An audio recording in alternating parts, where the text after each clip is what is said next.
Maayong hapon mga igsoon. Niyal ko uban sa kong pinangga nga asawa karon nga higayon igsoon mangharana mi diha kaninyo igsoon. Dilingon sa pagpangayog kwarta apan sa paghimaya sa atong buhi nga Dios. Mukanta kami karon ingon sa pagdasig kanato sa ato ang pagkinabuhing Kristohanon tungod kay aniya kita karon jud sa mga panahon nga malisod jud siya. Adunay home quarantine na to karon nga atong mga panginabuhian di natanggong gani dili ta makagawas basta-basta sa ngadto sa palitanan natong pagkaon. But igsuon, remember paminawa ang mensahe ni ining awit karon nga among pag-awiton sa akong pinanggang asawa nga naguluhan gini nga labaw gyud ka.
Mas labaw yun ka, O Isus, ang kumakot kanimo lang.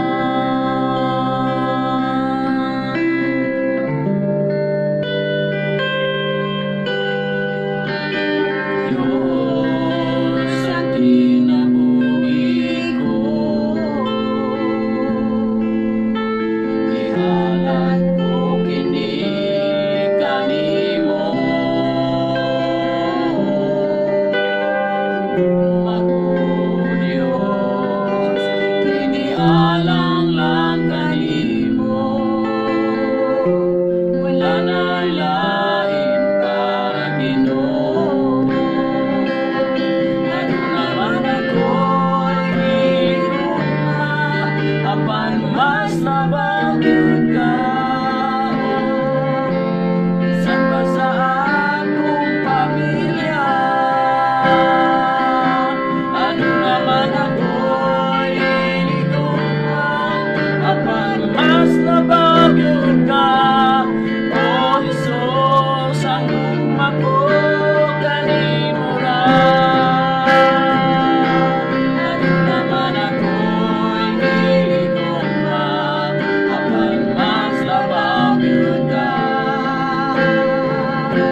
Dios. Bisan pa man igsoon, taliwala sa mga pagsulay igsoon, ang Dios magapanalangin ngadto sa tanan nga nahigugma kaniya ug tanan nga nagasunod sa iyang sugo.